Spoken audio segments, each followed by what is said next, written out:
Povo chegando. Vamos chegando aí, pessoal. Já vamos começar a nossa live em breve. Mais alguns minutinhos. Esperar o Thiago Guedes. Muito bom.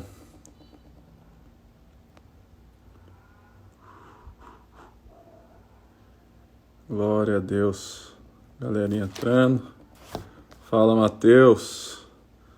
Bruno entrou aí. Natália. Marimota de olhinho. Filipão, meu amigo de fé. Aí, Walter. Esperar o Thiagão entrar. Tudo bem com vocês? Como é que tá aí esse tempo de quarentena? Aqui em casa tá ótimo, eu já tô meio de saco cheio, né? A gente vai brincando aí. Cadê o Thiagão? O Thiagão já tá aqui. Só espera entrar. Cadê o Thiagão? Já começou, pai? Já.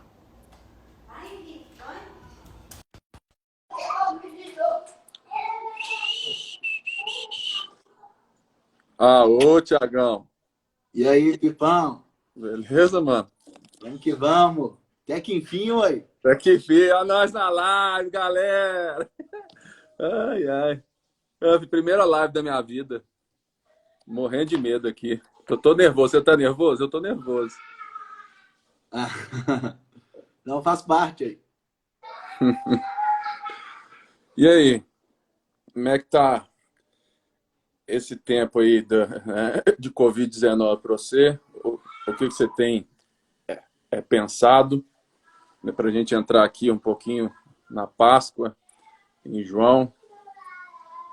Fala um pouquinho. Então, eu confesso para vocês que está sendo um grande desafio em todos os sentidos, mas eu acho que o que mais... eu acho que o maior desafio para mim é ouvir de alguns amigos os conflitos, as lutas que eles estão passando, algumas famílias que têm passado por situações tão delicadas na sua caminhada nesse tempo, muita gente perdendo muita coisa. Mas, ao mesmo tempo, eu acho que tem sido um tempo muito de intimidade com Jesus. Confesso para você que esse tempo está sendo um tempo de eu poder ir mais para o quarto, orar mais, entender mesmo que o propósito da vida nossa, de fato, é toda mesmo a partir de Jesus. Tem sido dias de intimidade, de ler mais das Escrituras, de refletir mais sobre a nossa própria vida. Então, tem sido um tempo muito de reflexão para rever os meus valores, rever os próximos passos que nós vamos dar nas próximas semanas, meses. E tem sido um tempo muito saudável em intimidade com Jesus, mas, ao mesmo tempo, um desafio por ver tanta gente perto de nós passando por tantas lutas. Tem sido assim. Eu acho que, assim, uma das coisas sérias, né, que a gente precisa sempre pensar é que a gente nunca passou por algo assim, né? Então, a gente precisa de ter muito tato, né, com isso e ter calma, né? Até porque a gente nunca teve ideia de como que isso é. Para mim, tem sido um momento assim de muita reflexão a partir do que é ser mesmo, né? O povo de Deus, a nossa presença, né? E tudo mais. A pergunta que eu sempre me faço será que as pessoas próximas a nós, que não creem em Cristo, será que elas têm em nós nos veem como um povo que tem essa mensagem, de alívio, de conforto, sabe assim, eu me pergunto se essas pessoas enxergam em nós, como povo de Deus, falam assim, olha, eu vou dar o toque no Pipe, porque o Pipe vai ter algo para me falar. Eu acho que esse é o grande desafio, testemunho. E querendo ou não, nós precisamos trazer esperança em meio ao caos. Nós temos a voz da esperança, nós temos a vida de Cristo e na nossa família, falo com meu irmão, a esposa dele, o meu padrasto, a minha mãe, a minha esposa, nós temos feito devocionais, a gente tem conversado muito nesse tempo online e tem sido um tempo de renovo. E até mesmo hoje mesmo, agora à tarde, meu irmão mandou um áudio no grupo lá, falando a respeito que tem sido um tempo muito difícil mesmo, pelas lutas que ele tem passado, mas ao mesmo tempo tem sido um tempo dele se aproximar tanto de Jesus. Ele disse que nunca se viu mais próximo de Jesus como nesse momento da crise que ele está vivendo. Ele trabalha como barbeiro, a barbearia que ele trabalha está fechado, então ele tem vivido esse desafio. E a gente tem conversado bastante e, ao mesmo tempo, ele disse que se encontra com uma paz tão grande. Então, eu vejo que, de fato, nós precisamos, sim, e aí falo como família, aquilo que você tem falado aí, eu acho que cabe a nós ligarmos para os nossos parentes, nós trazermos para eles alguma mensagem, sabe? Colocarmos para eles que nós estamos disponíveis, porque, às vezes, também... Eu confesso, eu vejo que pode ser que às vezes a gente até testemunhe mesmo, mas ao mesmo tempo, algumas pessoas elas não querem dar o primeiro passo. Às vezes um primo nosso, ele não quer me ligar, e às vezes uma tia. Então cabe a nós, como família, irmos até eles. Não esperarmos que ele nos procure, mas eu acho que nós, como cristãos, precisamos sim procurar os nossos, fazer uma ligação, mandar uma mensagem, mas que seja mesmo uma mensagem individual para aquela pessoa, falando, olha, eu estou aqui, a gente está junto, quero orar por você. E querendo ou não, nesse momento, todas as pessoas, eu vejo, se encontram numa vulnerabilidade. As pessoas se encontram sensíveis. Então, eu acho que é um momento mesmo de nós sermos intencionais em procurarmos aqueles que estão mais próximos de nós, principalmente a família, aqueles que talvez a gente não tenha tido contato e que também não tem Jesus como Senhor da vida deles. Assim, e eu vejo que a questão que talvez atrapalhou a gente, e que nesse momento mostra muito, é a questão de que a gente ainda se percebe como corpo de Cristo, como igreja, a partir de um templo, de um espaço físico. E isso atrapalhou muito. Eu vejo, assim, que a gente ainda tem essa ideia de igreja muito ali no culto e tudo mais, no espaço. E essa crise mostra o tanto que a nossa fé talvez estava em um espaço, em um templo, e não em uma pessoa. Por quê?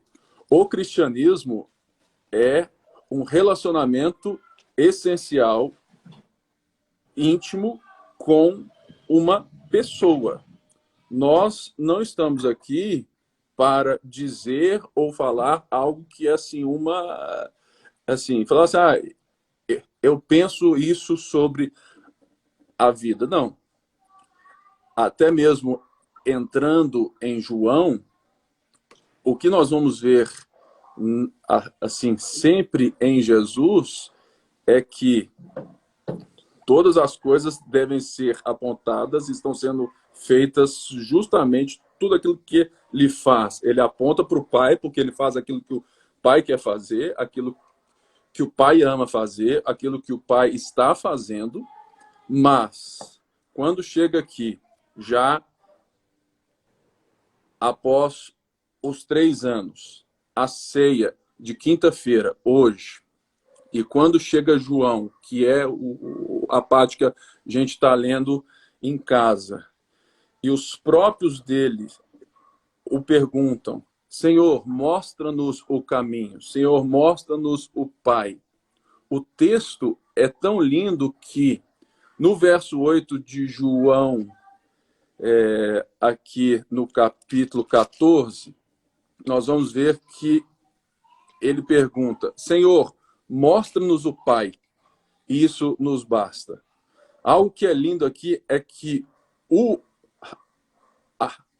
a palavra mostra-nos, né, de querer ver o Pai, é a palavra de visão física.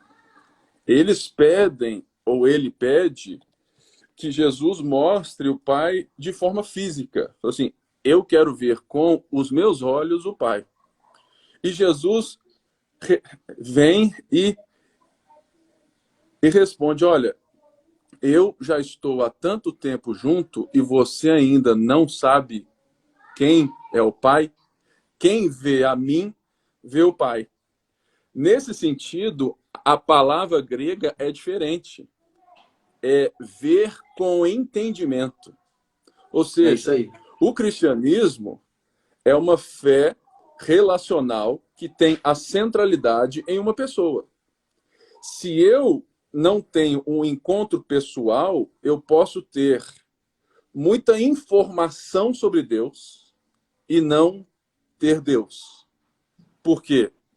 É impossível eu ter um relacionamento pessoal com Jesus sem a informação, sem os dados sobre Deus. Mas é possível que eu tenha informação bíblica, mas não tenha relacionamento com a pessoa. Isso faz com que uns sejam religiosos e outros sejam filhos. Então, assim, algo que a gente tem que ver nesse momento de crise é: se eu me relaciono como igreja, como cristão, a partir de um lugar, eu estou me relacionando com o Pai e com o Filho a partir de mim mesmo, e não a partir dele. Por quê? Exatamente. Porque se eu tenho como fato a centralidade, eu preciso entender que, antes de mais nada, é algo pessoal. E tudo que é muito pessoal interfere em todas as áreas, né, nossas. Então, isso é algo Exatamente. que essa crise nos mostra. Por quê? Porque quando você entra para dentro de casa e começa a ver relacionamentos fracionados, pais e mães, ao sentar com seus filhos e perceberem que eles não têm pessoalidade, intimidade com Deus, a ponto de discipularem os seus filhos, é justamente esse o problema que aponta uma religião evangélica e não uma fé evangélica que está totalmente descentralizada de locais. Isso é muito sério. Exatamente. É isso mesmo. Eu vejo que exatamente esse momento está revelando como que está o nível do cristão com Cristo. É só tomar uma Coca Zero aqui. Beleza. Essa crise está revelando como o cristão tem se relacionado com o próprio Cristo. Por exemplo, nós não temos desculpa a respeito de tempo para orar. Porque hoje a nossa vida está toda dentro da nossa casa. E, de fato, é a partir da casa que começa a nossa relação com Deus. É a partir da nossa casa, da nossa relação com a nossa família, com o nosso cônjuge, com os nossos filhos. É a partir da nossa casa que inicia a nossa vida cristã para o mundo. Então, a nossa vida cristã, ela é vivida dentro de casa e o mundo lá fora vai simplesmente ver isso. Só que muitas vezes, quando nós ficamos focados numa vida onde não tem a intimidade, não tem essa busca constante com o Jesus, de orar, de ler as Escrituras, e aí nós perdemos o contato com Jesus. Por exemplo, em João mesmo, 17, vai dizer, Jesus diz, né, na oração dele por nós, santifica-os na verdade, a tua palavra é a verdade. Então, a maneira de nos santificarmos, a maneira de nós sermos purificados é a maneira de conhecermos a verdade. É a maneira de nos aproximarmos da verdade. E aí, como pode eu ser cristão e eu estou vivendo a minha vida como... né, aquela coisa toda, estava na correria antes do trabalho, fazendo tanta coisa. Aí o próprio Deus permite que a gente pare tudo e fiquemos em casa, e eu não vou ter tempo para orar. Eu não vou ter tempo para mim poder ler as Escrituras. Eu não vou ter tempo para estar com o amado da minha alma, com a prioridade do meu coração. E isso que você está falando é muito sério, porque nós precisamos voltar à essência da intimidade. Nós precisamos voltar, e eu falo até mesmo para a gente que lê as Escrituras, para quem... Porque às vezes muitos pregadores preparam seus sermões, eles não param para se alimentar de Jesus. Muitas vezes nós paramos para ler a Bíblia, para falar alguma coisa numa célula, nós preparamos um texto para falar, nós oramos simplesmente por aquele momento, mas nós não simplesmente paramos. Deixa o tempo com o Senhor. Deixa eu gozar da vontade de Deus. Deixa eu curtir Jesus. Deixa eu trazer Ele, que eu amo Ele, independente de qualquer outra coisa.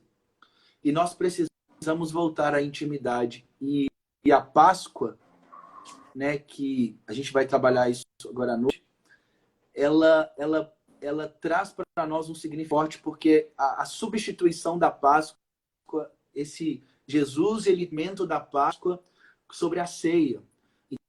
Então, e quinta-feira é o dia da última ceia, e a ceia veio trazer a ideia mais da questão da Páscoa simplesmente como uma festa, como aquele momento ali do sangue do Cordeiro lá atrás, mas esse momento da Páscoa representa para nós o pão e o cálice. Aquele que não comer do meu pão, que não tem parte comigo, como diz em João 6, o pão da vida. Então Jesus está trazendo para nós a ceia, que é nos lembrarmos, é de nos apropriarmos dele. E aí, só para terminar aqui essa fala nesse primeiro momento, é o que tem uma canção aí que fala para onde iremos, só que não tem a ver com o local. É isso mesmo. O texto em João 6 não está falando para onde iremos. Não é aonde, não é um local.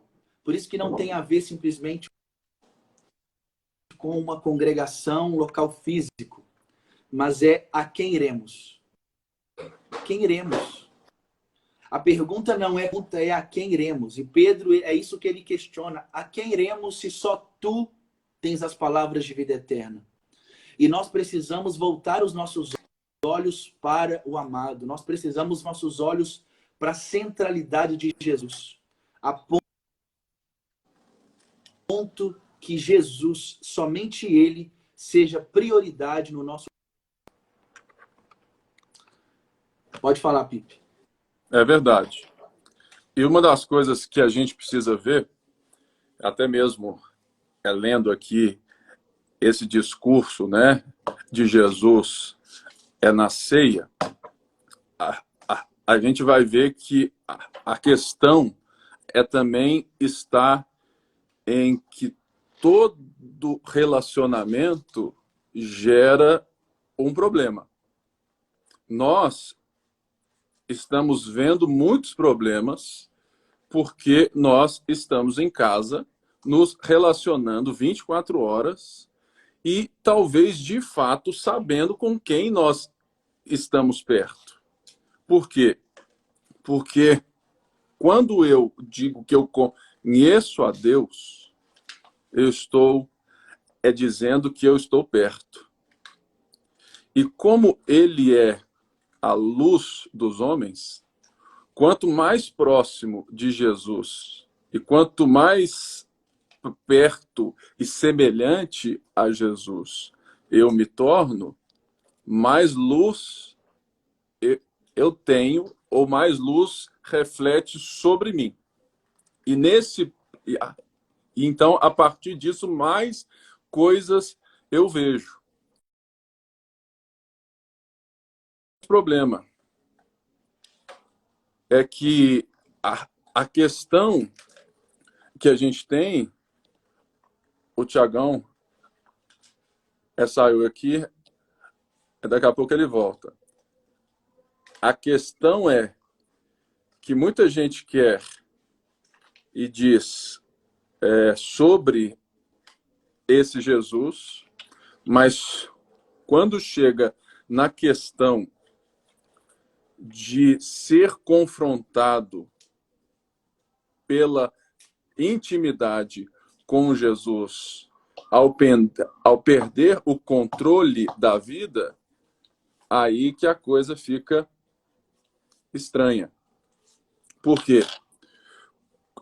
É quando eu tenho Jesus como alguém que eu quero relacionamento distante, no sentido de que, olha, eu quero que ele me ame, eu quero a Páscoa, eu quero a cruz, eu quero a vida que ele me dá após a morte, eu quero o tal do céu, eu quero tudo, mas eu não quero que ele entre aqui na minha casa, em todas as coisas.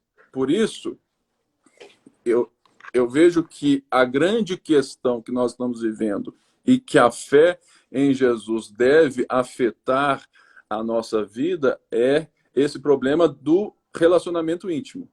Por quê? Se eu não tenho intimidade com a Débora, eu posso ainda assim ser um homem que está com a Débora, mas eu não vou ter o conhecimento da Débora.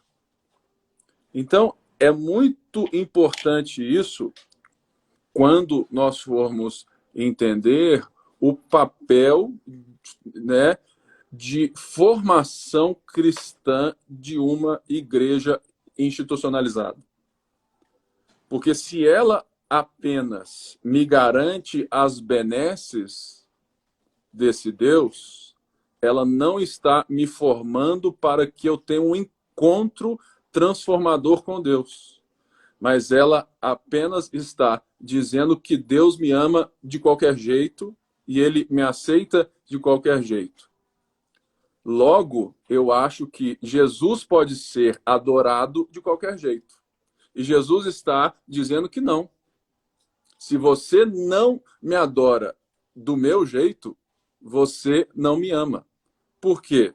No verso 15 de João, aqui no mesmo texto, fala assim: se vocês me amam, obedecerão os meus mandamentos.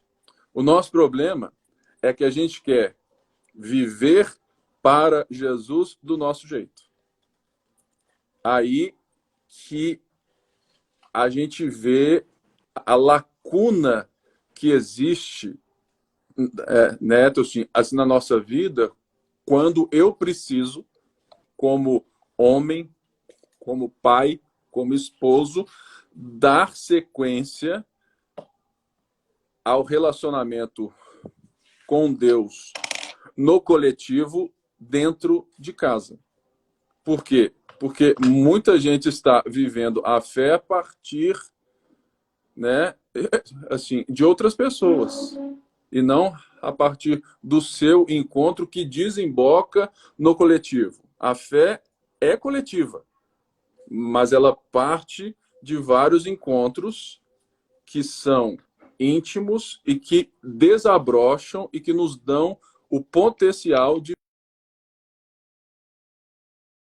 É um ponto que eu acho que essa crise vai nos dar algo bem forte assim. O Tiagão saiu mais aqui.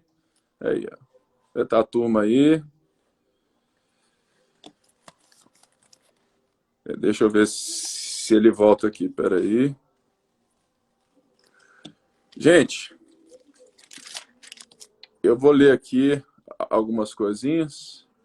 Tem uma turma massa aqui, gente que eu tô com muita saudade. Pipe, Timothy Keller, quem sou eu? Eu tô mais para ser o Bispo Macedo. Então, gente, aqui uma outra coisa que eu entendo que a gente pode ver é que na sociedade que nós estamos, quanto mais high-tech, né, nós somos, mais high-touch, né, ou mais toque a gente precisa. Por quê? Porque é parte da nossa vida e eu acho que esse momento deixa isso muito claro para nós, que nós somos um povo que quer intimidade. Nós somos um povo que foi criado para relacionamento. Então, logo, quando eu quero o relacionamento a partir do meu jeito, é que a gente entende o que não é o relacionamento em amor. Por quê? Se eu só quero a Débora, é porque ela fala assim, não, Pipe, eu gosto, porque você é assim, assado, mas só dentro de algo que eu sou. E ela gosta de outras coisas. De dança, balé, gosta de funk, talvez. Não me interesso na vida dela, nas coisas dela, então eu vejo do que seria um relacionamento de amor de fato. Por quê? Se vocês me amam, vão ter e amar os meus mandamentos, quer dizer que eu estou interessado naquilo que não apenas a pessoa mas como a pessoa é. Deixa eu pôr o Tiagão de novo aqui. Será que a gente tem tido esse relacionamento? Por quê? Se a gente, então, quer amar a Deus, eu entendo que eu só consigo amar a Deus a partir desse momento que eu me proponho a andar dentro daquilo que Deus diz que Ele é. E isso se resume às Escrituras. Tiagão, portanto, a gente precisa ter assim, muito claro assim, na nossa vida que o crescimento que a gente tem que ter, ele passa muito por outra compreensão do que é ser igreja e de pastoreio. Que o pastoreio não é esse assim, afago das dores. O pastor não serve primeiramente para que ele cuide de você naquilo que você quer ser, né? Pastor, porque tem isso, tem aquilo. Não. O bom pastor é aquele que te tira de uma realidade onde você é o rei. Porque ele sempre aponta para Jesus. E Jesus é o rei. Então, muitos dos nossos problemas é justamente que nós estamos tentando discipular a gente dentro de uma forma mental de pensar que a partir de algo que eles querem. Sendo que exatamente, que o pastoreio, de verdade é formacional. E ele é uma formação relacional. Não pode ser só aula, não pode ser o quadro, não pode ser só algo distante. Ele parte do ensino, ele parte da doutrina, ele flui das escrituras, mas que pelo poder do Espírito Santo ele se torna numa praxis, né? Numa vida juntos. E que isso vai sendo que multiplicado, exponencializado dentro de cada casa.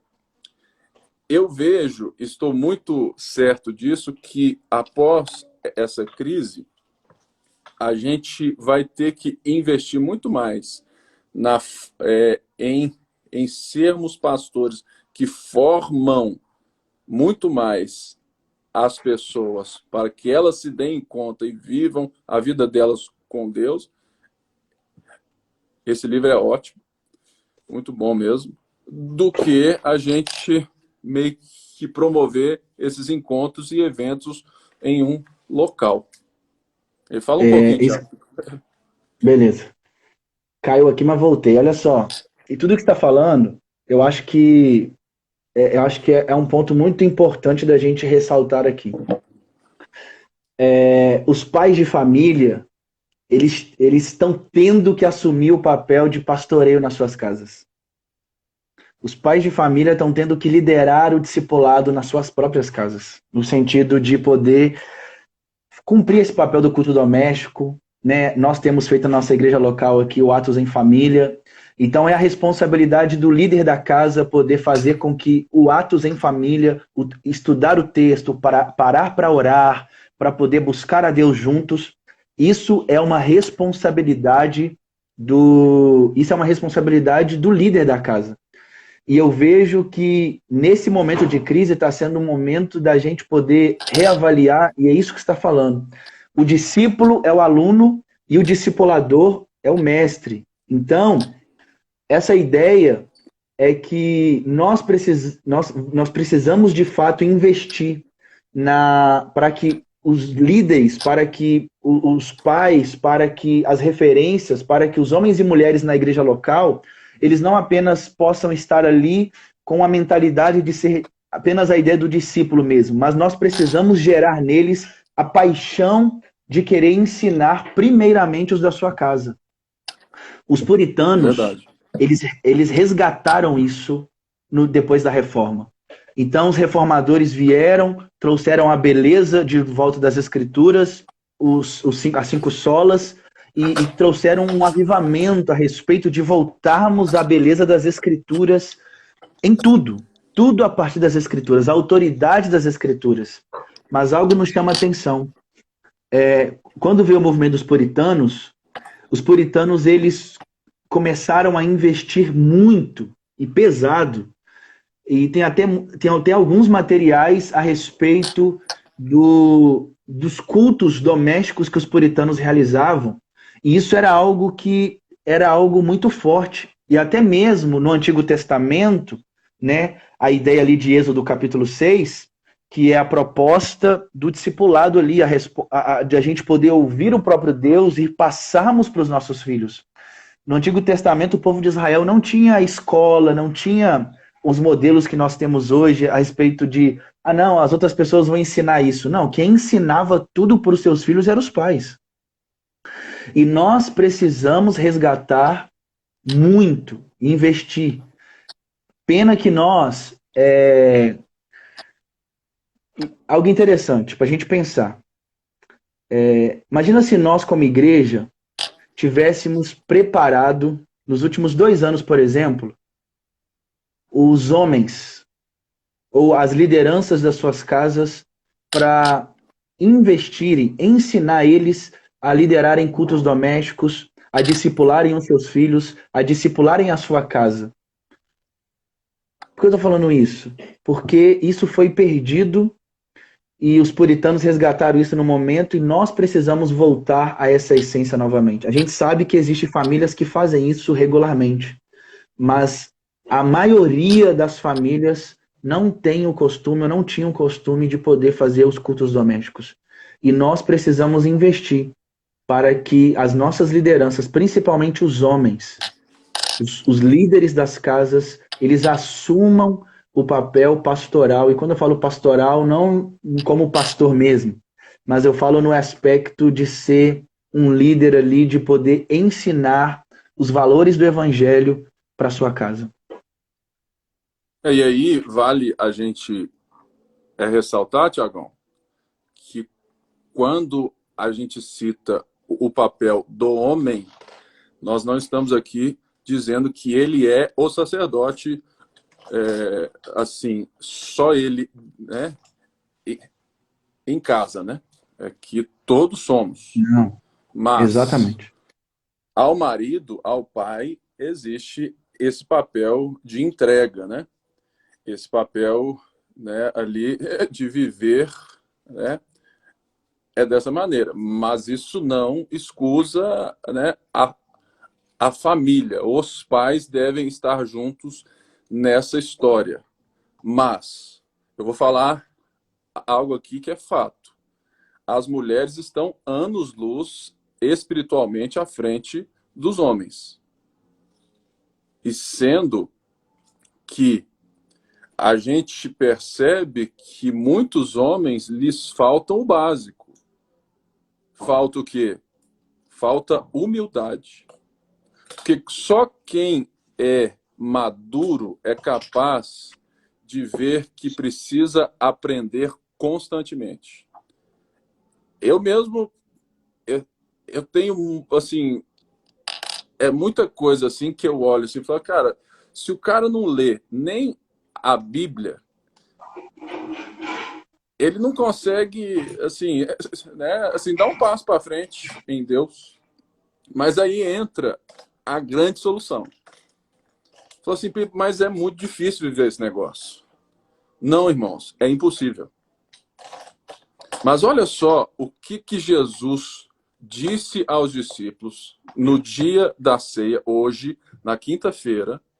Ele fala assim, eu pedirei ao Pai e ele lhes dará outro. Esse outro aqui é allos, no grego, que é outro da mesma essência. O que Jesus está dizendo é, eu vou para o Pai, mas eu vou voltar. Mas eu vou dar outro para vocês, alguém da mesma essência. Então, isso, antes de tudo, mostra que, né, mostra que é o seio, né, do próprio ser de Deus, Pai, Filho e Espírito Santo. E ele diz que o Espírito da verdade vai ser dado a nós. Mais para frente, no verso 26, ele fala que o conselheiro, o Espírito Santo, que o Pai enviará em meu nome, lhes ensinará todas as coisas e lhes fará lembrar tudo o que eu lhes disse. Irmãos, sem o poder da ressurreição de Cristo, que está sendo executado em nós, nesse momento, do poder concedido, né, a nós, pelo Pai, em nome do Filho, por termos o Espírito Santo operando em nós essa transformação e essa condição de vivermos esse relacionamento, é isso que a gente tem que entender. Vivermos a fé relacional com Jesus de uma forma que eu tenho que tentar é impossível. É impossível. Porque quanto mais eu me aproximar dele, mais treta vai dar. Então, qual que é a questão? A questão é a morte do eu, para que em Jesus eu encontre o verdadeiro Pipe. E essa é a grande verdade. Em Jesus eu encontrei o verdadeiro Pipe, que é tão novo em Cristo que ele é capaz de se dar a ousadia de fazer uma live mesmo tendo todas as coisas aqui da fala. Por quê? Não é isso que... Não é a minha fala, não é o meu rosto, não é o meu bolso, não é o meu dom, não é nada que me define. mas é o meu relacionamento com a pessoa de Jesus que reordenou a minha vida, está reordenando, e que então vai me levar à glória da vida com Deus. Aí eu lembro a frase do John Piper, né? Que Deus é mais glorificado em nós quando nós temos prazer nele. O hedonismo cristão. Eu vejo que isso que você está falando aí, e até o texto anterior, João 14, versículo 23, diz assim: respondeu Jesus: se alguém me ama, obedecerá a minha palavra. Meu Pai o amará, nós viremos a ele e faremos morada nele. E aquele que não me ama não obedece às minhas palavras. Essas palavras que vocês estão ouvindo não são minhas, são de meu Pai que me enviou. Presta atenção. Como que eu posso Jesus está dizendo aqui que amar a ele é quem guarda as suas palavras. Amar a ele é quem está interessado no que ele tem para falar para nós. E se ele é Senhor, é Kyrios, ele que manda, ele que governa, é ele que dita as decisões para que eu possa então me submeter a isso. Eu vou obedecer o que esse mestre está dizendo, porque as palavras dele são eternas. As palavras dele são as melhores para que eu possa viver. Então, o meu casamento, por exemplo, ele vai ser a partir do que Jesus está dizendo que é o que eu devo fazer. Então, eu devo perdoar, eu devo amar a minha esposa, eu devo cuidar, devo proteger ela. Então, esses são os princípios. Então, a minha vida precisa ser norteada. O que Cristo fala a respeito de casamento? O que Cristo fala a respeito de como eu devo tratar o meu semelhante? O que Cristo fala a respeito do trabalho? Como que eu devo lidar com o trabalho? E as Escrituras, ela nos norteia para que nós possamos, então, saber como lidar em todas as áreas da nossa vida, a partir do que Cristo diz. O que Cristo está guiando? Se ele é o meu mestre, se ele é o meu Senhor, o que o Senhor quer que eu faça? Como que eu preciso fazer dessa maneira? Vão dizer, um cara, ele falou mal de mim, ele me caluniou, um cara, ele trouxe palavras muito erradas a meu respeito para outra pessoa. Eu vou encontrar com aquele cara. O que eu devo fazer? O que Cristo me orienta a tratar essa pessoa? Como fazer com esse cara? E nós precisamos rever os nossos conceitos de cristianismo. Nós precisamos rever a nossa fé nesses dias. Nós precisamos voltar os nossos olhos para como temos nos portado. E aí eu digo mais. Algo que eu falo muito é: o dia que eu não oro e o dia que eu não leio as Escrituras, naquele dia eu estou dizendo assim: eu não preciso de Deus hoje para me guiar. Eu não preciso dos conselhos do Senhor para me guiar naquele dia. E não é a ideia de um legalismo, mas é a ideia de uma ovelha que depende do seu pastor para tudo na vida. As Escrituras é o que precisa me nortear em todos os dias. É ela que me alimenta. A palavra de Deus, ela está dizendo: não andeis ansiosos por coisa alguma. Antes, as vossas súplicas e orações sejam apresentadas a Deus. E a ansiedade é o quê? É trazer, é o acúmulo do futuro no presente. A depressão é a ideia de trazer o acúmulo do passado para o presente. Mas a ansiedade é trazer o acúmulo, é trazer as atividades do futuro para esse momento. Só que a Bíblia diz que nós precisamos viver o hoje. Hoje é o dia que o Senhor fez e por isso nós estamos alegres. E cada dia existe o seu mal. E nós precisamos viver uma vida sendo governada por Cristo, aonde é Ele que dita as regras. É Ele que dita as palavras. É Ele que fala o que precisa ser feito. E aí eu simplesmente vou obedecer. Eu obedeço.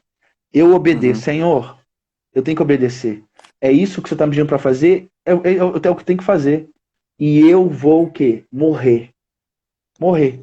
É o que você falou. Eu vou morrer para que a cada dia Cristo seja visto em mim. O Igor Miguel, né, um amigo nosso, ele falou algo interessante e um dia eu guardei isso.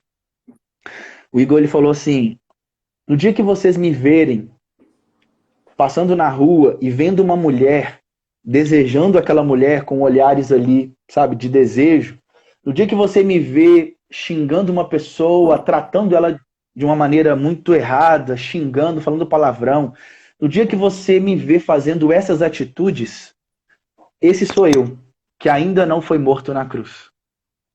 Mas no dia que você vê eu servindo as outras pessoas, no dia que você vê eu tratando, perdoando o cara que me ofendeu, tratando bem o cara que eu sei que fez algo contra mim, eu vou amar aquele cara, eu vou servir ele. No dia que você vê essas atitudes, eu realizar essas atitudes, esse é Cristo governando sobre mim. Uau. Então, as Tipo assim, coisas né? Tem nada erradas, seu. toda a glória é de Cristo.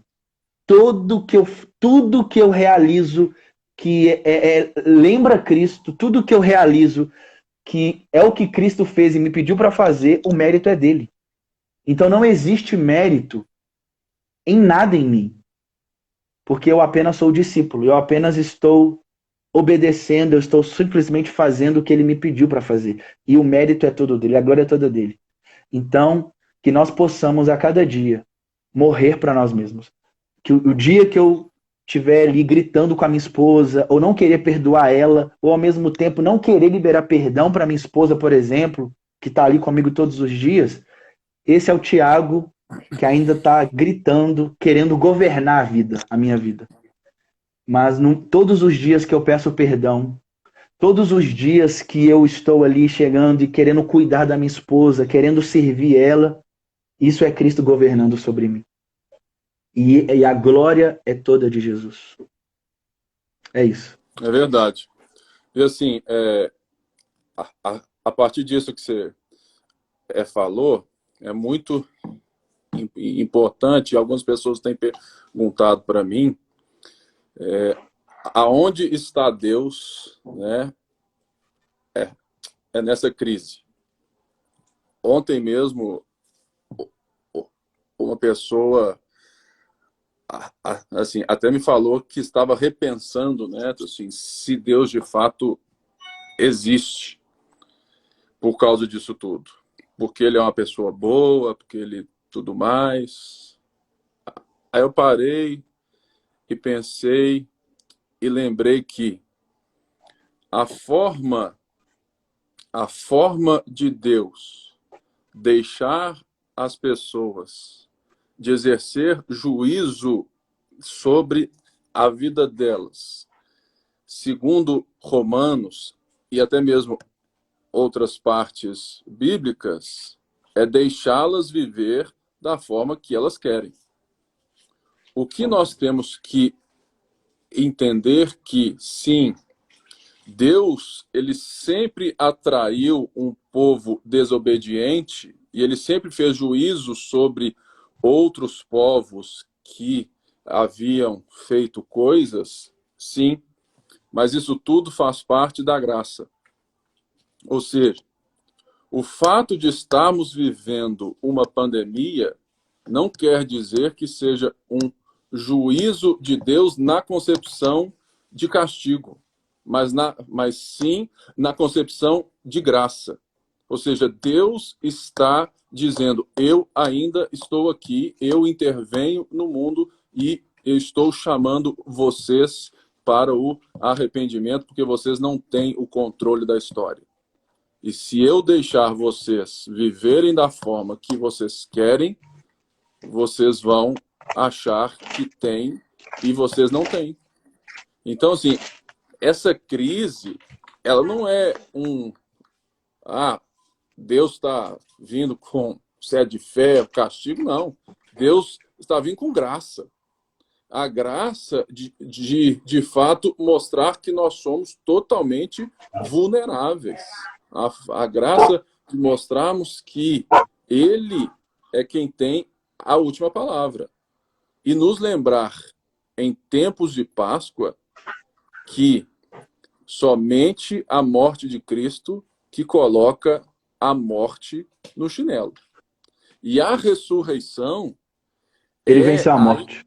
é a inauguração, né, de um novo mundo.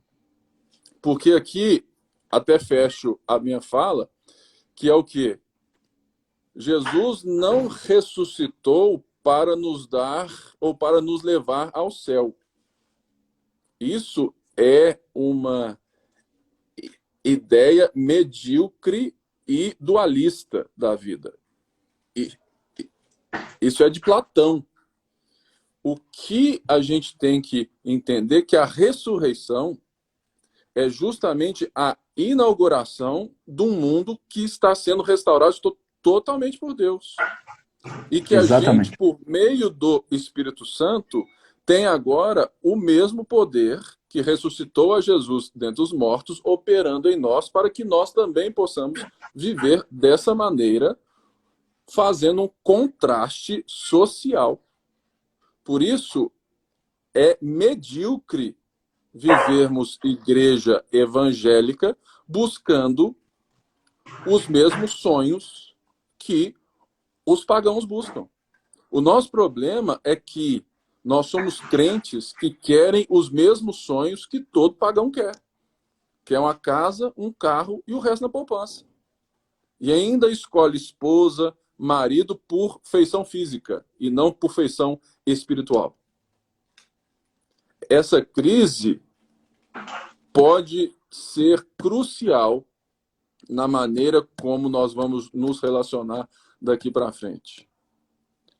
É óbvio que os problemas que a crise vai trazer vai também requerer de cada um de nós muito mais do que uma noção generosa de dízimo.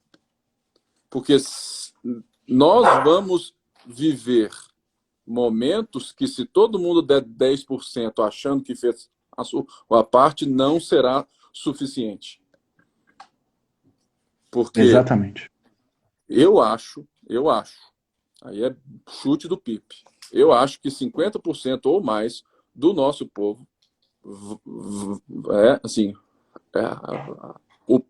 o povo vai ter coisas estruturais, com dinheiro, com família, com escola, e a gente tem que tirar o dinheiro do bolso. Lembrando de Atos. Atos não diz que eles tinham que dar tudo aos pés dos apóstolos para que todos vivessem com a mesma roupa, arroz, feijão, bife e batata frita. Não. O que Atos está dizendo é: existe o pobre, existe o rico, mas acima de tudo isso existe a comunidade, o corpo de Cristo. Então, aquilo que é meu é seu também. Ou seja, pode ainda ter o pobre e o rico. Gente, sempre tem e sempre vai ter, e em próprio Atos nós vemos que as mulheres ricas abriram as suas casas. Lídia, ela era rica e abriu, ou seja, o povo de Deus iniciou-se em Filipos a partir de uma mansão, em uma mansão de Lídia. Mas a gente vai precisar de muita generosidade no tato, no falar, no ouvir e no dar. Ou seja, eu mesmo penso que é hora de nós sermos muito mais proativos com aqueles que a gente está vendo do que só eu dar o meu dinheiro, né, assim na conta da igreja e esperar que o pastor vai dar conta do negócio. Lembrando, né? Quem tem a visão tem o dom. Se você viu ou vê alguém, irmão, passando necessidade, Se você falar, já dei o dízimo, não posso dar nada, sinto muito. A sua maneira de ver todas as coisas é uma coisa religiosa. Porque nós somos o povo de Deus. E se nós estamos aqui achando que eu preciso só dar no templo e quem vive a partir desse templo vai dar conta, a gente volta lá no começo da live. Que é o quê? A nossa fé continua lastreada em um lugar e não em uma pessoa. Ferrou tudo. Exatamente. Acabou. Porque se eu estou preocupado em manter as estruturas, quer dizer que a nossa estrutura é de tijolo e não de coração.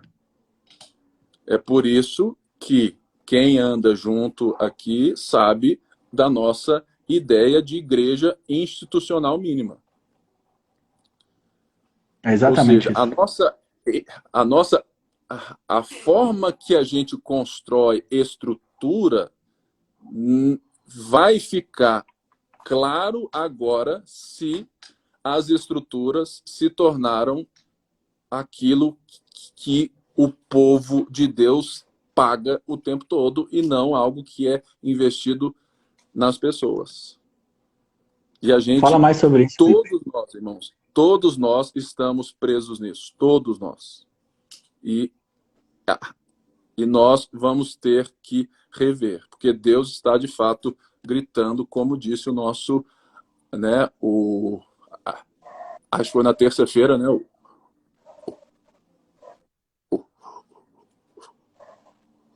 o texto do Flavinho, né, muito bom. Deus está gritando. Gente, eu vou dar aí esse tempinho para alguém que tem alguma dúvida ou pergunta, que já a gente vai acabar aí a live. Porque ela vai... ela cai, né? E a gente não vai voltar. Guedes. Eu queria só falar uma última coisa aqui.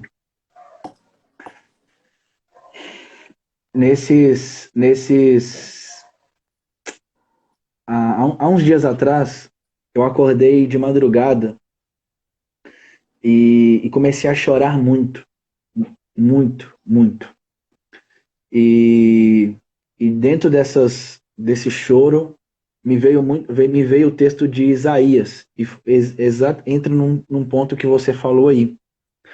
E eu vejo que tudo tem um propósito. Deus, sendo soberano, ele permite que essa soberania de Deus mostra para nós que ele de fato está no controle e ele permite que tudo aconteça e ele está ali orquestrando tudo, entendeu? E ao mesmo tempo, de fato, existe uma ira que não é de agora, mas é da história, que é uma ira a respeito do pecado do homem, mas não no sentido de castigo, mas é a ira que foi ali, que está sendo derramada na história em si, e não apenas por um fato isolado.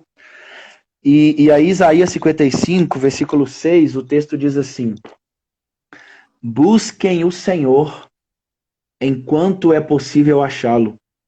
Clamem por ele enquanto está perto. Que o ímpio abandone o seu mau caminho e o homem mau os seus pensamentos. Volte-se para ele, para o Senhor, que terá misericórdia dele.